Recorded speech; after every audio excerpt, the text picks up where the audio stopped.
하나님 말씀 사도행전 7장 1절로 4절.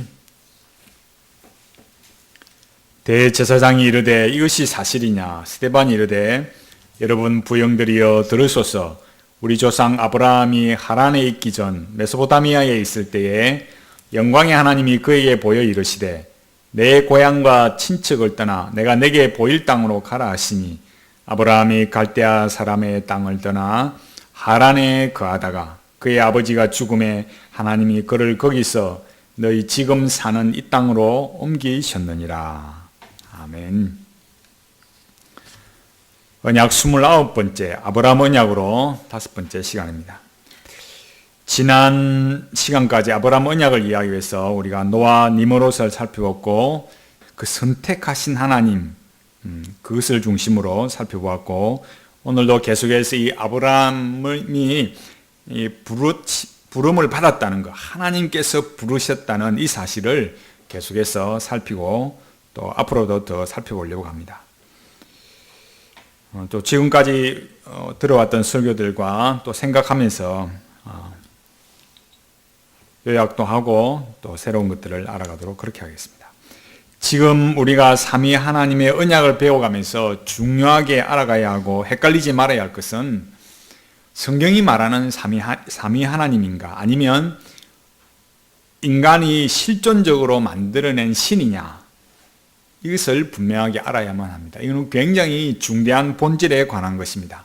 예수 그리스도를 구주로 믿고 그 언약의 백성으로 살아간다고 할 때 이 중요한 것을 분명하게 알아야만 합니다. 왜 그것이 중요하냐면 그것은 삼위일체 하나님을 믿느냐 아니면 우상을 섬기느냐의 실제적인 문제이기 때문입니다. 그리고 그 부분이 안 되면 이 현대 영성, 소위 유명하다는 사람들이 말하는 그런 쪽으로 흘러가게 됩니다. 어느 시대에나 그래 왔지만 특히 현대 기독교는 실존적인 기독교로 변질이 되어가고 있습니다. 아브라함의 하나님은 썸씽이 아니라 했습니다. 아브라함을 부르신 하나님은 아브라함이 자기 열심을 바쳐서 도약으로 만들어낸 신, 그런 썸씽이 아닙니다. 썸씽이란 것은 인간이 자기 열심으로 만들어낸 신이라는 거예요. 그 무엇이라는 거죠. 실존적으로 접근하면 앞서서 계속 말했듯이 인간이 자기 현실의 어려움을 어떻게 해결해 가야 되지? 이렇게 자꾸 실존적으로 인간이 자기 존재의 근원도 없이 관계도 없이 그렇게 실존적으로 접근하면 그런 신은 썸씽이 되어버리는 겁니다. 성경은 그것을 우상이다 이렇게 말합니다. 우상이라는 단어가 특별히 레위기 26장 1절에 나오는데 또 그 뒤를 이어서 출애굽기 20장 4절에서 나옵니다. 이 두 구절을 영어 성경 NASB는 너 자신을 위하여 우상들을 만들지 말라 그렇게 번역했습니다. 물론 한글 성경에서도 너를 위하여 라고 번역이 되어 있지만 좀 더 이 NASB가 더 직설적으로 번역을 했습니다. 셈족 언어에서 우상이라는 것은 이 히브리어 단어로 볼 때 나무나 돌을 이렇게 새겨서 파서 만든 것을 말합니다. 우리가 쉽게 이야기하자면 아이콘을 만드는 겁니다. 자기를 위해서 나무나 돌의 형상을 파서 만들어서 그것을 신성화해 버린 존재가 우상입니다. 자기가 돌이나 나무의 형상을 파서 만들어서 그렇게 신성화했다라는 것은 내가 주인이다, 내 인생의 주인이 나다라는 것을 공식 선언해 버린 것입니다. 우상이라는 것은 인생의 주인도 세상의 주인도 여호와 하나님이 아니고 이 우상, 이 형상을 만든 나 자신이 주인이고 나 자신이 하나님이다. 그런 선포입니다. 그러면 왜 사람들이 그런 우상을 만들겠습니까? 현대에 와서 보드리야르가 말한 시뮬라크르를 통해서 우리가 알 수 있습니다. 현대에 이 많이 사용되는 이 시뮬라크르라는 말은 원래 신의 소상, 그러니까 상이나 화상을 말했습니다. 보드리야르가 말하려고 하는 것은 현대의 소비 사회는 지극히 자신의 욕구를 만족시키기 위해서 사물들을 소비하는 것이 아니고, 그러니까 우리가 기본적으로 그런 거 있잖아요. 내가 먹고 싶고 뭐 옷 입고 싶고 그런 거에 대해서 뭘 소비하는 것이 아니더라는 거예요. 그럼 뭐 하느냐? 자기 신분을 상승시키기 위해서 사물을 소비하더라는 거예요. 그래서 그것이 현대 사회의 소비 사회에서 사물이 기호가 되고 차이의 원리에 의해서 인간은 사물을 소비한다. 그렇게 말했습니다. 예를 들면 이런 거예요. 어느 날 옆집에서 멀거이 우리말로 멀거이 차를 잘 타고 다니더만은 갑자기 차를 팔아버리고 그 소나타를 샀어요.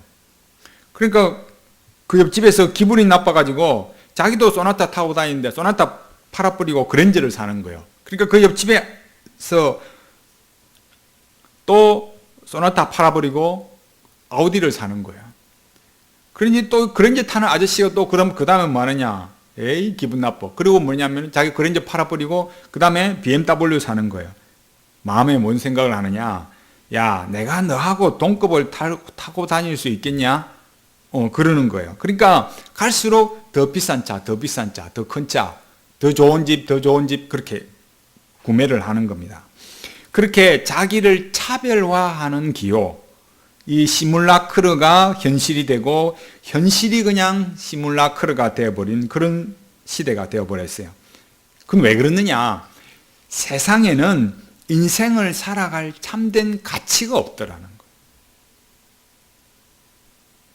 내가 아침에 일어나서 열심히 돈을 벌어 나가고 인생을 살아가는데 왜 살아야 되지? 이 살아야 할 참된 가치가 이 현실에는 없어져 버렸어요. 그렇게 인간이 살아가야 할 가치들이 사라지고 나니까 인간들이 살아가는 세상은 단지 이런 거, 나는 너와 다르다라는 차이를 나타내고 즐기는 유희만 난무하게 되었습니다. 보드리야르는 이런 사회를 시뮬레이션 사회다 이렇게 말했어요. 그러니까 시뮬레이션이라는 것은 한번 이렇게 쫙 보는 거잖아요, 그죠? 그러니까 자신을 보여주기 위한 사회,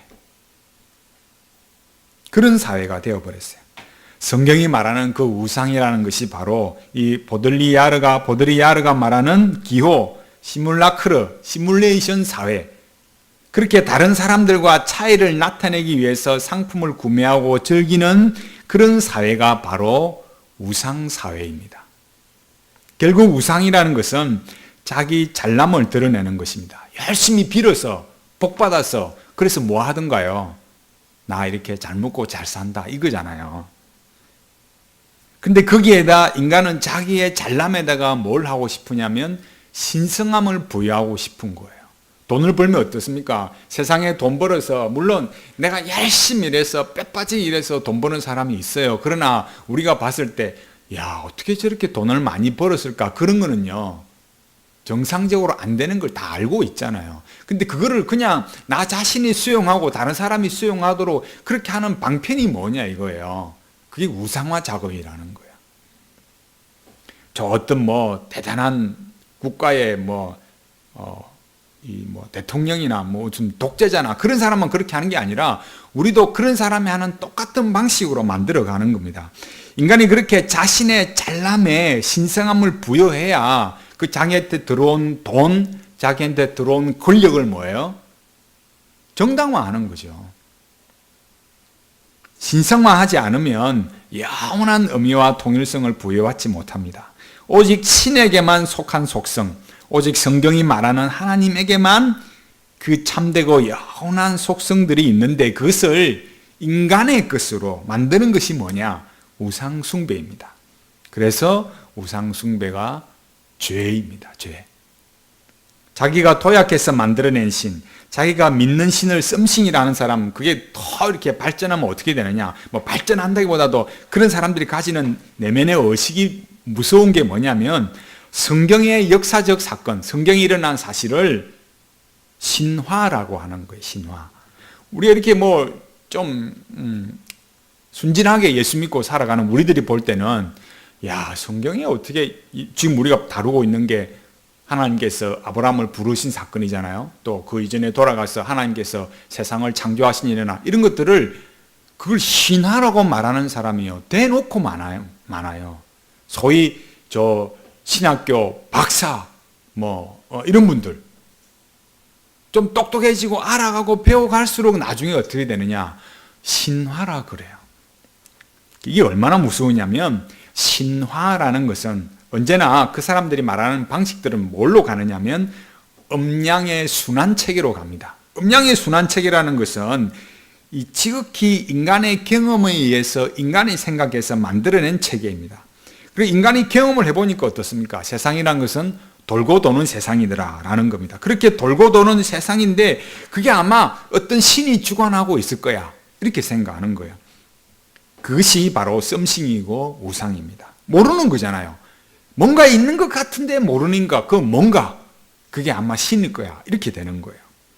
그것이 가나안으로 말하자면 그 대표적인 신들이 바알이고 아스다롯이고 아세라입니다. 그것이 가나안의 썸씽이에요. 그런 종교는 이 계절의 순환과 관련이 되어 있습니다. 계절의 순환과 관련되어지는 종교는 윤리, 도덕적인 타락이 일어납니다. 왜냐하면 그것이 생산과 관련되어 있기 때문에 성적인 타락이 일어납니다. 우리는 우상이라고 하면 남의 일로만 생각하고 다른 종교에서만 일어난다고 생각을 합니다. 그러나 인간적인 경험으로 가면 우상으로 가고 인간적인 경험으로 보면 여호와가 싫어요. 왜냐하면 이 인간의 머릿속으로 돌아가는 이걸로는 안 맞아 떨어지는 거예요. 그리고 그 인간의 경험이라는 것이 언제나 뭐와 관련되어 있느냐? 금방 말했듯이 이 인간의 욕망, 언제나 밥그릇 싸움이에요. 이 밥그릇과 해결되어 있습니다. 내가 이 밥그릇을 내가 채우리라 그러면 여호와가 싫어요. 왜? 십계명 읽으면 어땠습니까? 하지 마라. 해야 될 것, 하지 말 것 하는데 그 하지 말을 것을 특별히 어떻게 해요? 내가 타인의 것을 욕심내지 말고 타인을 짓밟아서 안 되고 타인을 모독해서는 안 돼요. 타인을 죽여서도 안 되고. 근데 내 밥그릇, 내 욕망을 채우려면 이 현실 사회에서는 어때요? 다른 사람 거 뺏어와야 되고 다른 사람 걸 지배해야 되는 걸 어떻게 해요? 근데 하나님이 하지 말라니까 걸림돌이 되는 겁니다. 여호와가 싫으면 우상으로 갑니다. 이스라엘 백성들이 우상을 섬긴 이유는 이 일상에서 끊임없이 하나님의 속성을 담아내는 삶을 살아야 한다. 이걸 요구하기 때문에 싫은 겁니다. 왜 싫으냐? 자기 마음대로 가고 싶은 거예요. 자기 욕망대로 살고 싶기 때문입니다. 자기 욕망대로 사는 것은 인간의 이 죄악된 본성대로 속성대로 살아야 하는 것이고 그것은 여호와의 언약에 정면으로 반대되는 것입니다. 우리가 이런 모든 사실들을 생각할 때 아브라함 언약을 배우면서 반드시 배우고 알아가야 하는 것은 계속 강조하는 내용이 뭐냐면 아브라함의 하나님이 썸씽이면 구원도 언약도 없다라는 사실이에요. 그러니까 우리가 이럴 수 있다니까요.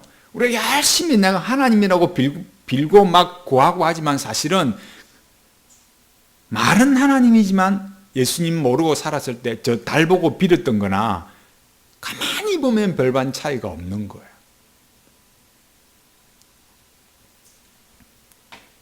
아브라함이 하나님이 썸씽이면 아브라함이 의로 여김을 받았다. 아브라함과 언약하셨다. 그런 내용이 있을 필요가 없다는 겁니다. 왜냐하면 성경이 말하는 언약이라는 것은 하나님께서 자기 백성을 죄에서 구원하실 메시아, 그 여자의 후손으로 구원하시는 분이시라는 것을 알리시고 실제로 그것을 구속 역사로 이루시는 것을 말하기 때문입니다.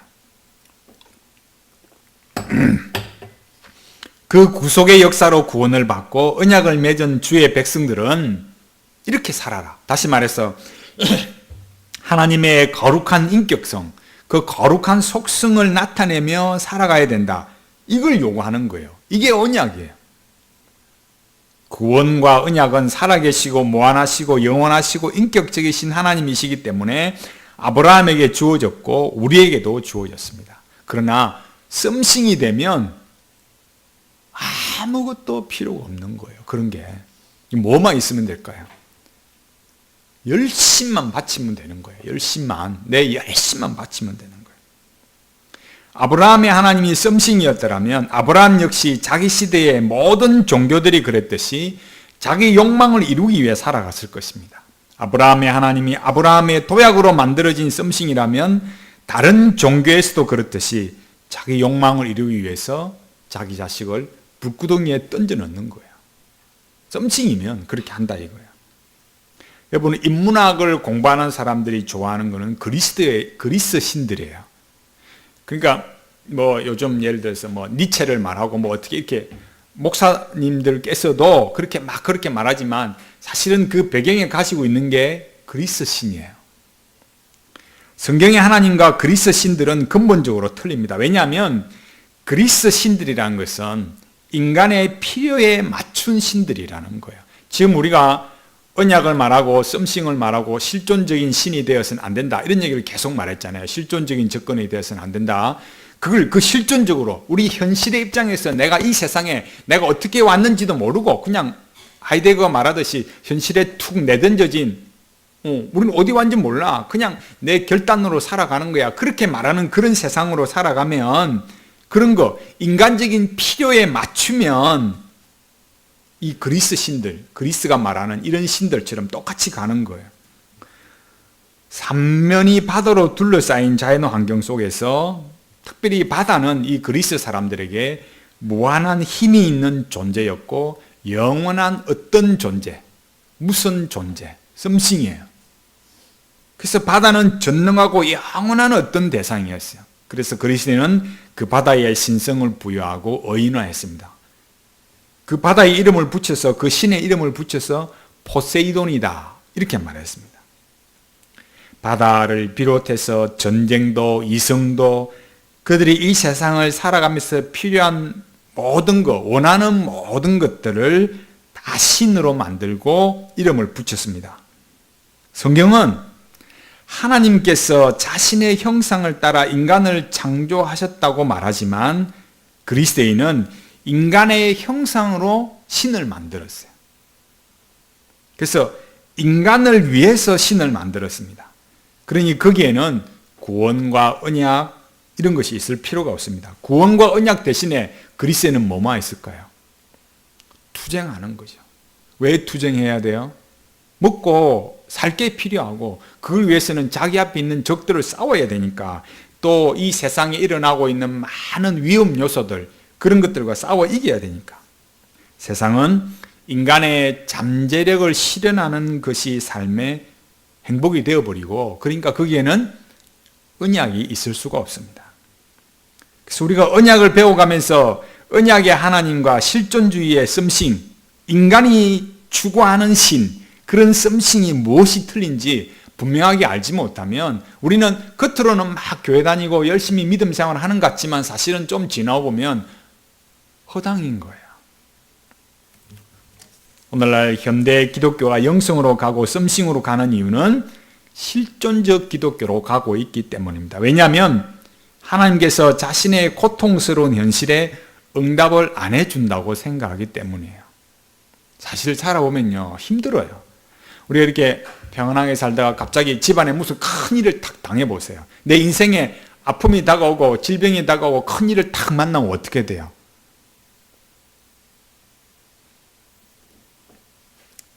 왜 하나님은 나의 이런 일에 대해서 왜 아무것도 안 도와주실까?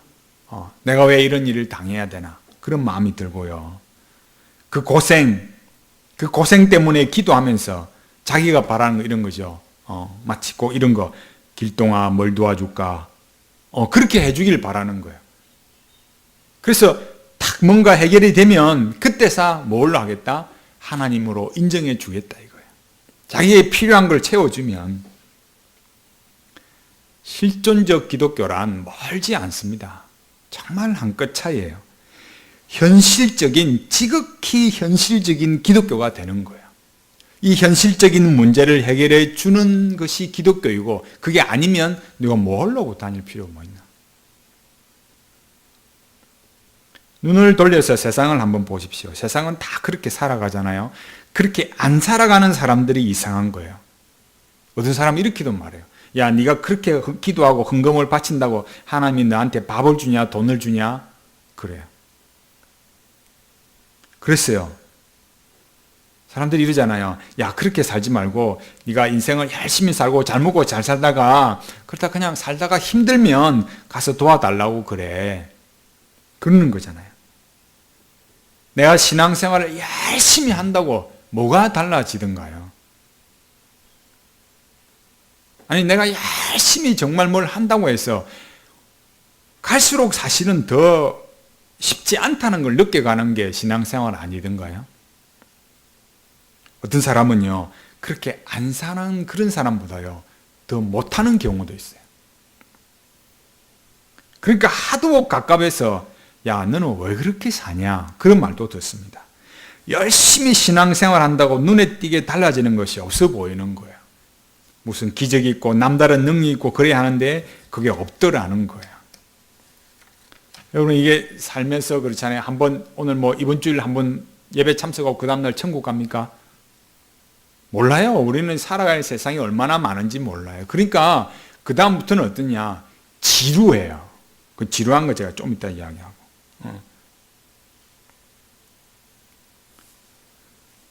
하나님께서 탁 나타나셔서 나 여기 있다. 내가 네 힘든 거, 너 아픈 거 다 도와주고 다 치료해 줄게. 다 해결해 줄게. 그런 게 없잖아요. 제가 이 말씀을 드린다고 해서 하나님의 초월적인 역사 이런 게 없다는 게 아니라 했어요. 수백 년의 세월이 지나가도 그대로인 경우가 있습니다. 죄 짓는 인간들이 더 잘 먹고 더 잘 살고 믿음으로 사는 사람들은 어때요? 더 고생하고 더 눈물 흘리는 것도 봅니다. 그래서 어떻게 합니까? 기독교가 어떻게 되었냐면은 우리가 노력하자. 우리가 만들자. 이렇게 되었어요. 실존주의 신앙요. 그거 별거 아닙니다. 별다른 거 아니라는 거예요. 이 고통스러운 현실인데도 하나님께서 응답을 안 해주시니까 내가 만들어보자. 이렇게 되었어요. 실존주의 신앙입니다. 그게. 예수님을 믿는 사람이 갑자기 그렇게 말하면 좀 이상하잖아요. 알레르기가 막 좀 닭살이 돋는 것 같으니까. 그러니까 사람들이 어떻게 말하냐면은 하나님 이름, 기독교 용어를 사용하면서도 그렇게 살아가요. 그러니까 성령이 임하시면 하나님의 나라가 됩니다. 이렇게 말하는 거예요. 그거야 늘 우리가 쓰는 말 아닙니까 싶은데 가만히 보면 이상한 거예요. 교리, 성령, 어느 누구보다도 말 많이 합니다.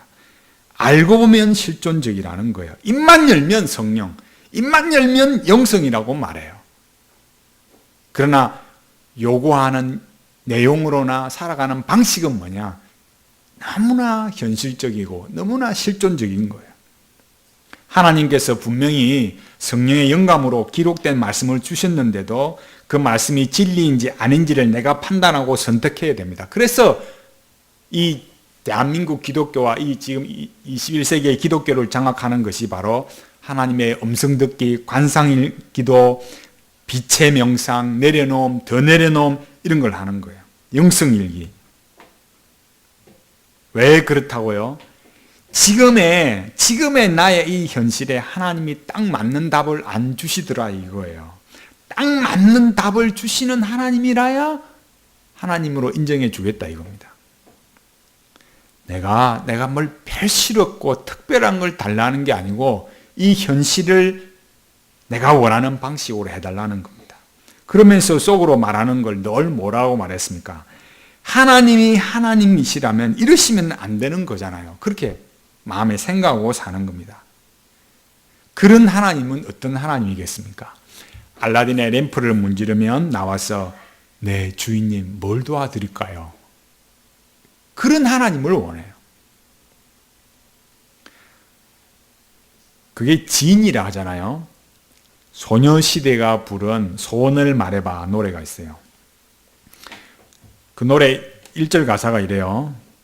소원을 말해봐. 네 마음속에 있는 작은 꿈을 말해봐. 네 머리에 있는 이상형을 그려봐. 그리고 나를 바라봐. 난 너의 진이야 꿈이야 진이야. 이렇게 말해요.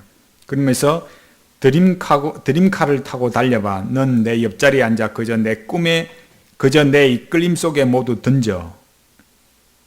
이렇게 말합니다. 1절 가사에 잘 보면 진이라는 게 말이에요. 자기 마음속에 있는 모든 꿈과 소원을 들어준다고 말합니다. 머릿속에 이상형을 그리면 진이가 꿈을 이루어준다는 거예요. 어디서 많이 듣던 말 아니에요? 그죠?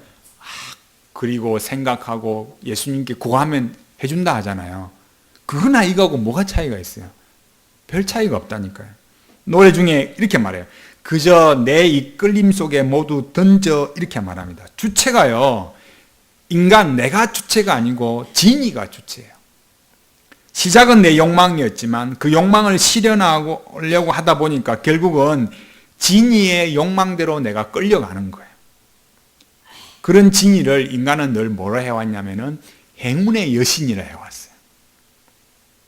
그냥 흘려가는 말 같지만 세상의 종교와 문화에는 여신은 뭐라고 나옵니까? 다산과 풍요의 여신이에요. 그 행운의 여신이 나를 사랑한다. 언제나 나를 믿어준다. 그리고 꿈도 열정도 다 준다. 그렇게 말합니다. 이런 신이 어디에 있겠어요?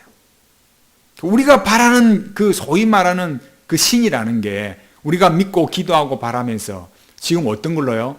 구원, 언약 이런 걸 빼버리면요. 똑같은 방식으로 갈 수 있다라는 거예요. 2절에 이렇게 말해요. 더 인간의 현실을 적나라하게 말해요. 소원을 말해봐. 지루한 날들이 넌 지겹지 않니? 평범한 생활에 넌 묻혀버렸니? 이제 그만 깨어나. 이렇게 말해요. 왜 소원을 말해야 하느냐 하면 세상 사는 것이 지루하고 지겹기 때문이라는 거예요. 너는 광대이고 세상은 너의 무대이니까 평범한 생활을 깨고 일어나라. 이렇게 말해요. 그러니까 진리는 뭐냐면 사람 보고 피에로같이 광대처럼 살아라. 그렇게 말해요. 나이가 이제 한 40이 넘고 50이 넘으면 어때요? 막 고생도 지루하고, 예? 잘 사는 것도 지루하고, 못 사는 것도 지루해요. 다 사는 게 다 그냥 인간이 그만하니까 그냥 막 지루해요. 우리는 어떻게 살아갈까요? 우리는.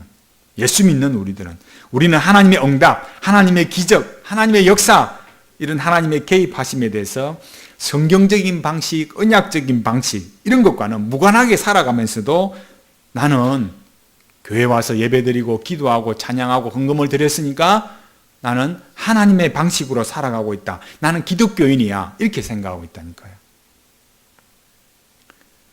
우리는 이걸 놓쳐서는 안 돼요. 우리는 언약의 트랙을 달리는 사람들입니다. 이 언약의 규범으로 달리는 성도들입니다. 그러니까 어제도 오늘도 사실은 가만히 보면 어때요? 지극히 평범한 삶이에요. 이 평범한 삶이 지루하면 어떠느냐? 자꾸 자기를 드러내야 돼. 허해요. 그 트랙이 지루하게 느껴지는 것은 왜 그럴까요? 은혜가 식어지고 세상을 엿보기 때문입니다. 우리는요, 트랙을 열심히 돌아야 돼. 그 트랙을 벗어나는 탈주, 유목민으로 살고 싶은 거, 그 탈주, 노마드를 꿈꾸면 안 됩니다. 우리가 생각하지 못하는 하나님의 응답이 있고, 우리가 이해하지 못하는 하나님의 기적적인 역사가 있고, 우리보다 우리를 더 위하시는 하나님의 역사가 분명히 있습니다. 그것이 그러나 우리가 바라는 방식대로 되어야 한다고 성경이 말하지 않습니다. 우리가 바라는 방식대로 되어야 한다는 그것이 바로 실존주의 기독교이고 소녀시대가 말하는 진이고, 그런 기독교의 하나님은 위대한 썸씽이 되어버립니다. 이스라엘 역사를 보면 하나님의 말씀이 가장 많이 임한 때는 이스라엘이 가장 범죄했을 때입니다. 우리는 하나님의 음성을 막 들려달라고 이 시대는 그렇게 변화되어 있지만은 가장 악할 때 선지자들이 가장 많았습니다. 하나님께서 보내신 선지자들도 많았고, 놀라운 것은 하나님께서 보내지 않은 거짓 선지자들은 훨씬 더 많았습니다. 아합왕과 이세벨 시대의 갈멜산의 영적 전투에서 숫자로 보면 어떻습니까? 850대 1. 경상도 말로 어때요? 거짓 선지자가 천지 빽가리로 많았어요. 하나님께서 보내지 아니하고 권력에 아부하는 가짜 선지자들이 득세하고 흘러넘쳤습니다. 요즘 하나님의 음성을 듣는다고 하지만 그런 사람들이 과연 어떤 사람들이지 궁금하지 않아요?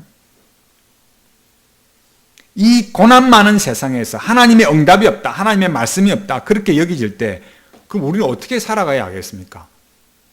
그런 징의도 아니고 썸씽도 아니고 정말 여호와 하나님이 우리를 부르셨고 예수 그리스도 안에서 그 십자가의 피로 우리를 구원하시고 하나님의 백성으로 살아간다 할 때 이 현실의 어려운 이 삶들 속에서 어떻게 살아가야 되냐 이 말이에요.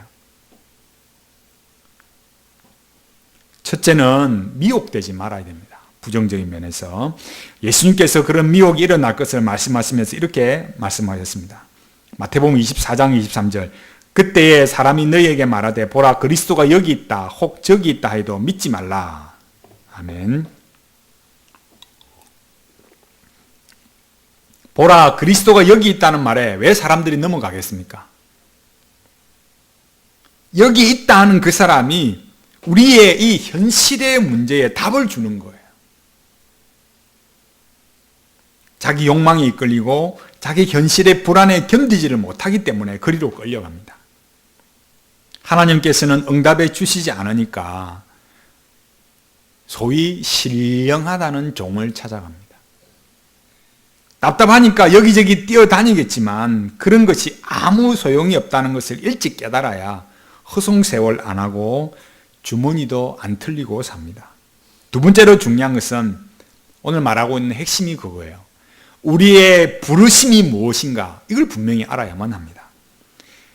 우리의 관계, 하나님과의 관계, 그 우리의 존재적 관점 그것이 무엇인가를 똑바로 알아야만 합니다. 하나님께서 아브라함을 부르실 때도 그도 역시 우상 숭배자 중에 한 사람이었습니다. 온 세상이 다 죄로 오염되어 있고 부패했는데 아브라함만 오롯이 신앙으로 살아갔던 사람이 아닙니다. 아브라함은요 경건한 사람으로 있다가 부름을 받은 게 아니었어요. 왜 이런 거 있잖아요. 야, 저 사람은 예수님 안 믿어도 천국 가겠다. 이런 사람이 아니었던 거. 우리 이런 방식, 현대 방식으로 말하자면 모든 사람들이 그런 방식으로 살아가는 삶의 방식에 그 삶의 목적에 인간의 욕망을 위해 살아가는 그 썸씽을 추구하고 우상을 숭배하고 그렇게 살아가는 삶에 예외적인 영역에 속하는 사람이 아니었습니다. 그러나 하나님께서 부르셨고 그 부르심 속에 자기 존재를 확인하고 살아간 사람이 아브라함입니다. 이 아브라함을 성경이 뭐라 하냐면은 여호수아 24장 2절에서 이렇게 말합니다. 여호수아가 모든 백성에 이르되 이스라엘 하나님 여호와의 말씀에 옛적에 너희 조상들 곧 아브라함의 아비 나홀의 아비 데라가 강 저편에 가하여 다른 신들을 섬겼으나 이렇게 말했습니다. 아멘. 이 말씀을 하는 이유는 여호수아가 왜 이 말을 했냐면 아브라함이 그 아비 나홀과 나홀의 아비 데라가 섬기던 우상을 섬겼던 그런 죄인이었다. 이것만 말하기 위함이 아니었어요. 더 중요한 이유는 아브라함을 부르신 분이 너희의 하나님이다.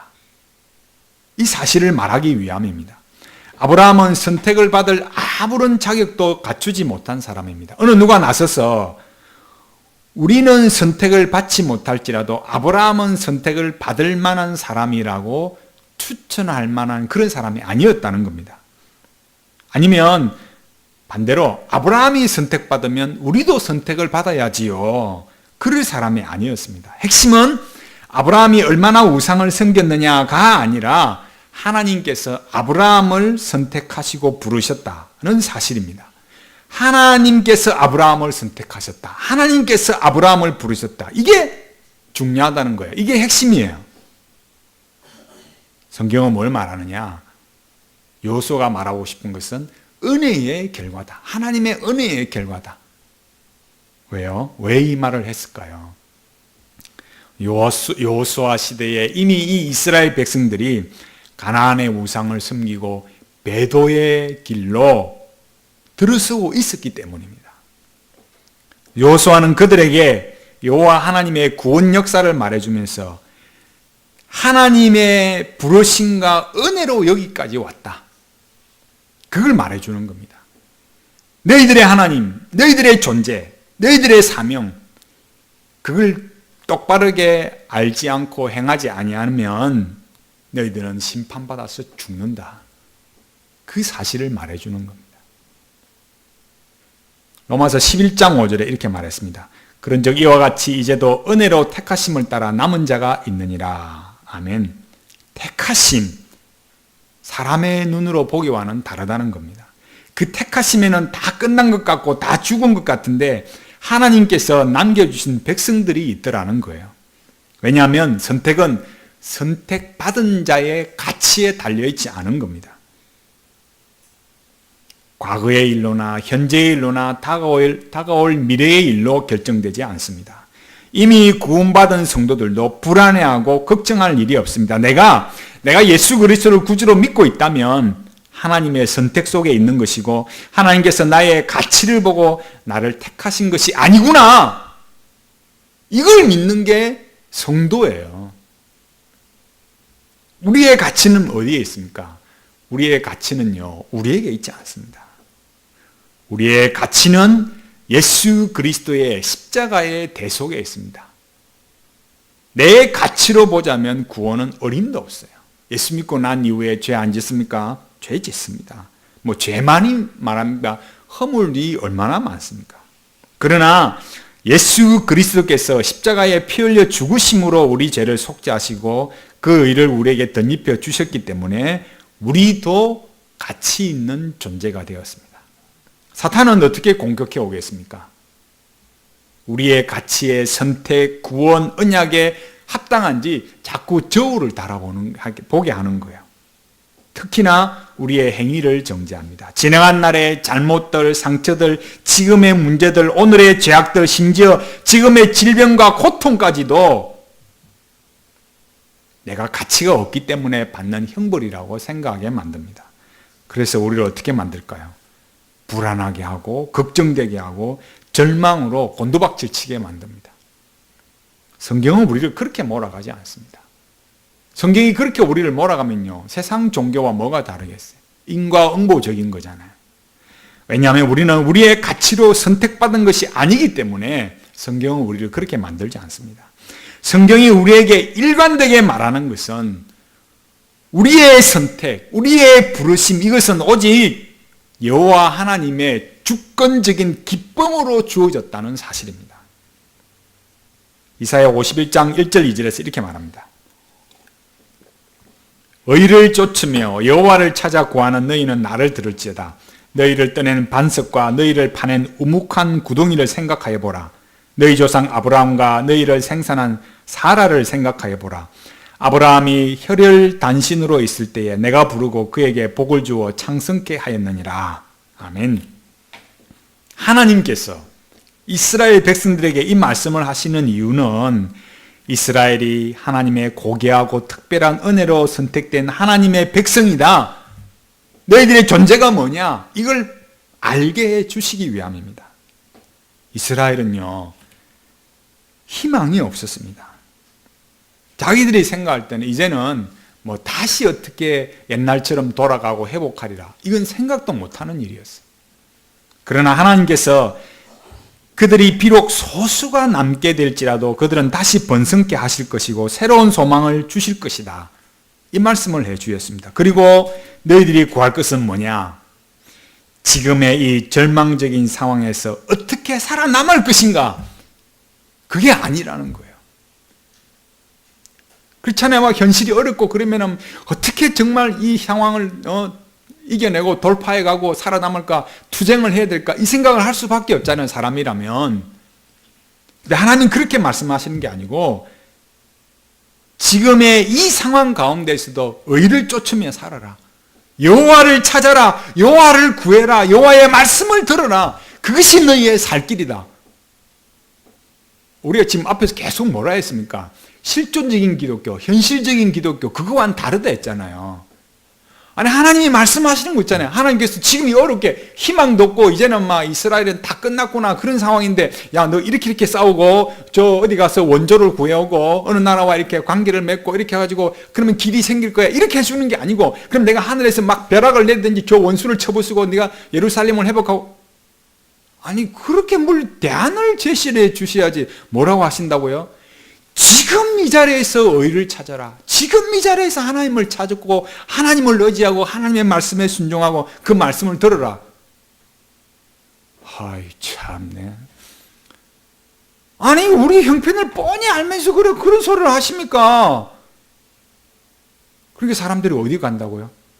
그러려니 차라리 저 우상한테 가서 빌겠다고. 우리는 뭐 별 수 있는 존재인 줄 아세요?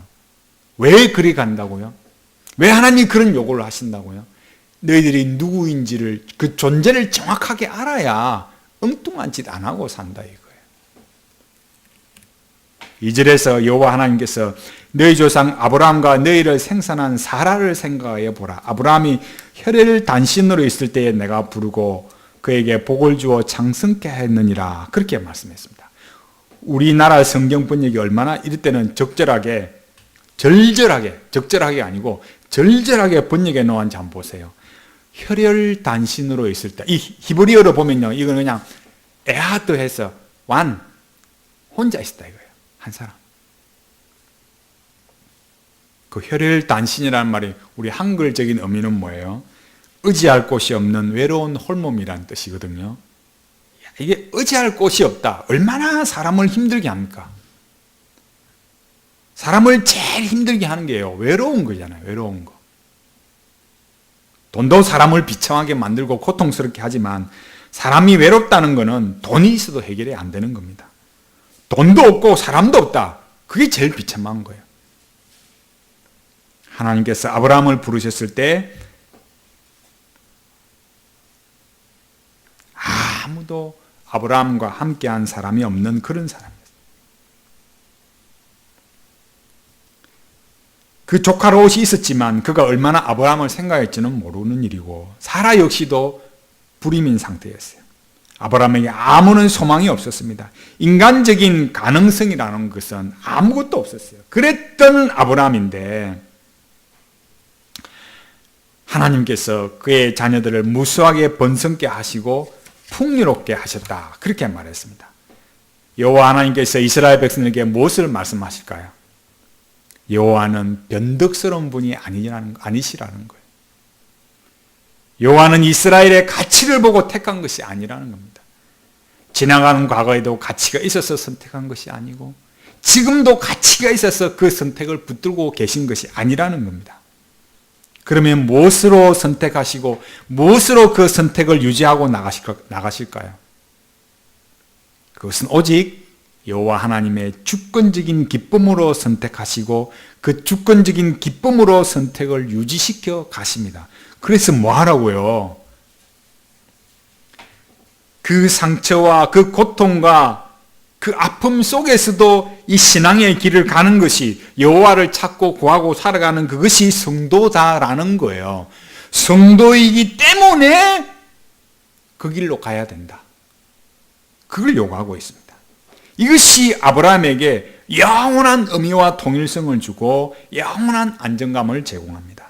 그로 인해서 아브라함은 영원한 자유를 누립니다. 그 자유가 있기 때문에 불안하지 않습니다.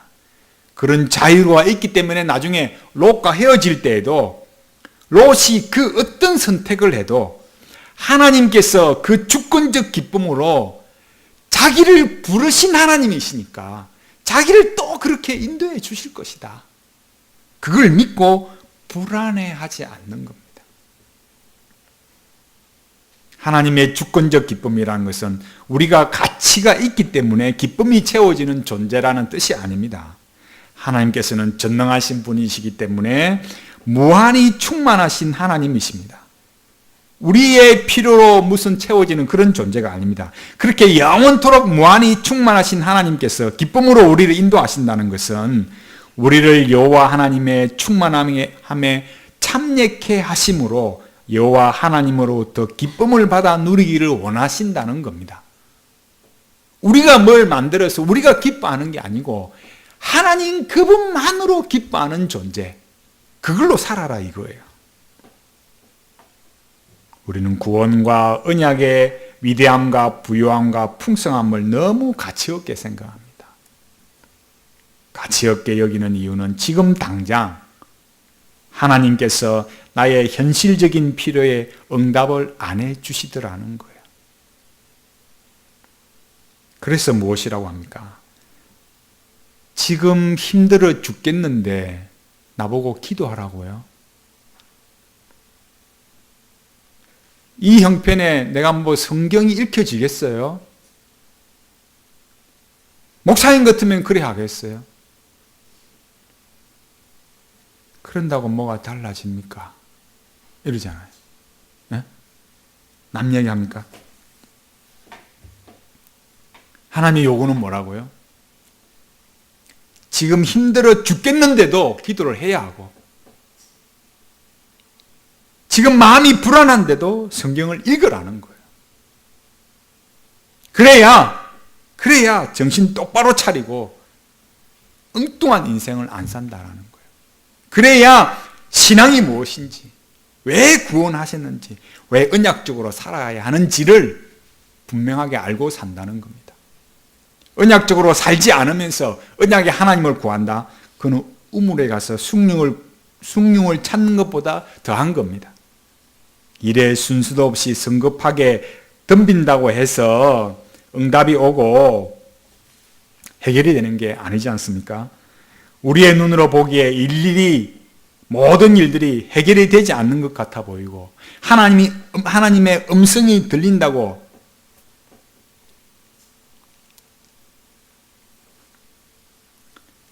그런 이상한 짓을 하면서 그렇게 살아가는 거, 그런 거 가까이 할 일이 아닙니다.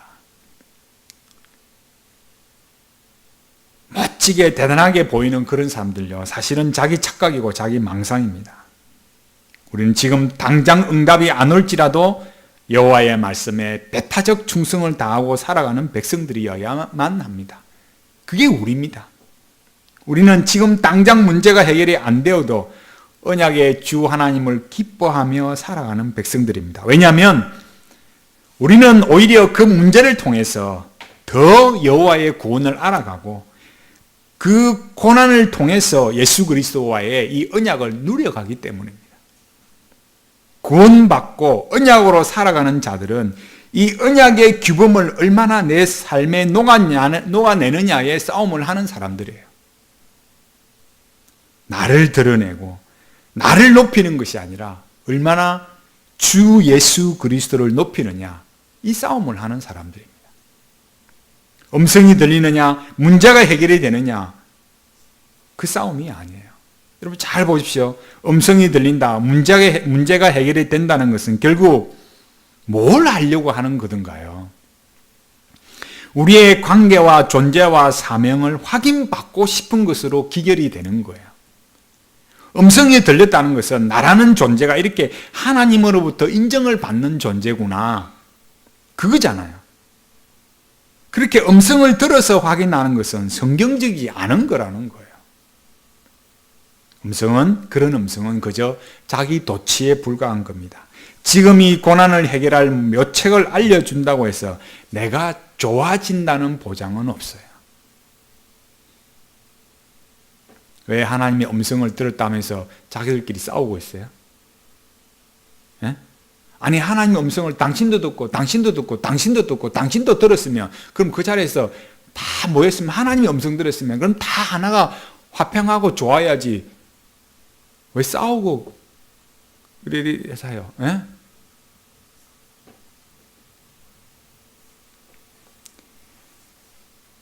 부자가 3대를 못 간다 그러잖아요. 아버지 덕에 누리는 호사가 자기를 더 안일하게 하고 방탕하게 몰아붙이더라는 거죠. 진짜 부자는 뭘 가르치던가요? 자녀들에게 돈보다 더 중요한 게 뭐냐, 벼슬보다 더 중요한 게 뭐냐, 이걸 가르치지 않습니까? 하나님께서 침묵하실 때 하나님이 가지신 것이 다 가지고 계시고 다 전능하신 하나님이고 지혜로우신 분인데, 하나님께서 침묵하실 때는 우리가 고통받는 것보다 더 고통스러워 하시는 이유가 있기 때문입니다. 하나님께서 응답하시지 않으시는 것은 우리가 눈물 흘리는 것보다 하나님 그분께서 더 아파하시는 이유가 있기 때문이라는 거예요. 중요한 것은 하나님께서 창세전에 예수 그리스도 안에서 우리를 택하시고 부르셨다는 사실입니다. 그리고 지금도 보혜사 성령님께서 우리와 함께 하시고 이 언약의 충성함으로 샬롬을 누려가게 한다는 것입니다. 그것이 우리에게 주어진 사실입니다.